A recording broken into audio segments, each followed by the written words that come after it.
లోకేష్ని ముఖ్యమంత్రిగా చేసేటటువంటి ప్రణాళికలో ఉన్నారు అంటూ కూడా వార్తా కథనాలు వస్తాయి. ఒకవేళ లోకేష్ ముఖ్యమంత్రి అయితే పవన్ కళ్యాణ్ యథావిధిగా డిప్యూటీ సీఎం పదవిలోనే కొనసాగుతారా? డిప్యూటీ సీఎం ఇచ్చినా ఇవ్వకుండా లోకేష్ కు ఊడిగం చేస్తాడు, దేవాంశకు కూడా ఊడిగం చేయడానికి రెడీగా ఉంటాడు. అంటే పవన్ కళ్యాణ్కి ముఖ్యమంత్రి అయ్యే ఆలోచనే లేదంటారు. Himself committed. కేవలం కూటమితో పొత్తు పెట్టుకున్నందుకే పవన్ కళ్యాణ్ గారిని ప్రజలు లెక్క చేయట్లేదని అంటారా? బీజేపీ వాళ్ళ కాళ్ళు పట్టుకొని అలయన్స్ ఏర్పాటు చేసి మంత్లీ ఇంత ఇస్తే చాలు అనే కాడికి వచ్చింది. ఒకవేళ నారా లోకేష్ ముఖ్యమంత్రి అయితే రాష్ట్ర పరిస్థితి ఏంటంటారు? లోకేష్ ముఖ్యమంత్రిని చేయమని ఇంట్లో పోరు చాలా ఎక్కువైంది. ఆయన ముఖ్యమంత్రి అయితే ఇప్పుడు రీసెంట్గా జరిగినటువంటి ఒక సభలో నారా లోకేష్ 3 సార్లు కాదు 10 సార్లు మేము ఇలాగనే వస్తామంటూ కూడా ఒక స్టేట్మెంట్ పాస్ చేశారు. మేకపోతు గాంభీర్యం చూపిస్తున్నారు. రెడ్ బుక్ లిస్ట్లో మీరు కూడా ఉన్నారని కొన్ని ఆరోపణలు వస్తున్నాయి. ఆటాకు చప్పులకు భయపడే ఫ్యామిలీ కాదు.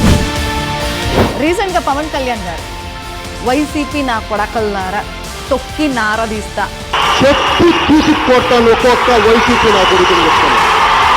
చెప్పు అటు తిప్పి ఇటు తిప్పి పగిలిపోయేలా కవడ వాచిపోయేలా వరుసగా వ్యాఖ్యలు చేస్తూ వస్తున్నారు. గుండా నా కొడుకులారా, ఎమ్మెల్యే నా కొడుకులారా అంటే మేము కూడా అంటాం. అంటే ఆయనంత సంస్కారహీనులం కాదు. పలు సందర్భాల్లో కూడా 1100 మంది లాగా మాట్లాడుతున్నారు. పోరాటము గల్లీ నుంచి స్టార్ట్ చేయలే, ఢిల్లీ నుంచి స్టార్ట్ చేసినారు.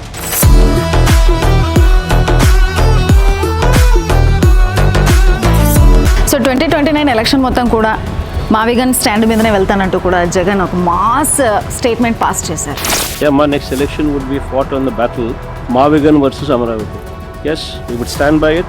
We are for Mavigan. Everybody who is for Mavigan will vote for YSRCP. Everybody who is for Amaravati will vote for Chandrababu. We will stand by it. Mavigan, YSRCP. చాలా మొండివాడు. మొండితనం ఎంతవరకు అంటే ఆ public కోసము ఏ స్థాయికైనా వెళ్తారు.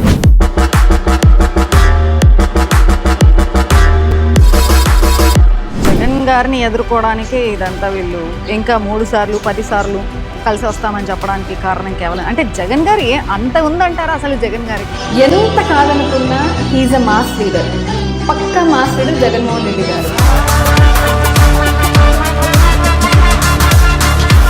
జగన్మోహన్ రెడ్డి గారు వస్తే ఆయన వెంట పడతాడు. రాష్ట్రంలో కాదు కదా, దేశంలో కాదు కదా. జగన్ మోసగాడు. 2014లో టికెట్ ఇస్తా అని చెప్పినాడు. మీ ప్రత్యర్థులు టీడీపీ వాళ్ళు అవ్వాలి కానీ వైసీపీ వాళ్ళు ఎందుకు అవుతున్నారు? అంటే మామూలుగానే ఇవన్నీ టీకప్లో తుఫాన్, నేను లైట్గా తీసుకున్నాను. భైరెడ్డి సిద్ధార్థ రెడ్డి గారు టీజీ భరత్ గారి మీద ఒక స్టేట్మెంట్ పాస్ చేశారు. 45 crores స్కామ్ చేశారు. దీనికి మీ దగ్గర ఆధారాలు ఉన్నాయి? ఆధారాలు ఉన్నాయి, కోర్టులో సబ్మిట్ చేస్తాను. ఇప్పుడు నేను వాళ్ళ పేర్లు చెప్తే గత కొంతకాలం నుండి చూస్తే అసలు ఎస్వి మోహన్ రెడ్డి గారు డియాక్టివ్ మోడ్లో ఉన్నారంటూ కూడా కొన్ని ఆరోపణలు వస్తున్నాయి. అధికారంలో లేనప్పుడే ఎక్కువ ఫైటింగ్లో ఉంటాం. అధికారంలో ఉంటుంది, ఊరికి వచ్చినట్టు పనిచేయడం తప్ప, ఏదో ఫోటోలు తీసుకొని ఫోజులు ఇవ్వడం తప్ప. మీ వాయిస్ తగ్గడానికి కారణం ఏంటంటారు? లోకేష్ను కానీ పవన్ కళ్యాణ్ కానీ ఎవరిని వదిలిపెట్టడం ఏం లేదు. మా కార్యకర్తలకు ఎక్కడన్నా అన్యాయం జరిగితే స్టేషన్ మీదకి పోయి గలాటలు చేస్తాము. తగ్గేదే లేదు, దాంట్లో క్వశ్చనే లేదు. ఇప్పుడే కదా ఎప్పుడు. మరి ఎందుకని 2024 ఎలక్షన్స్లో ఓడిపోయారు?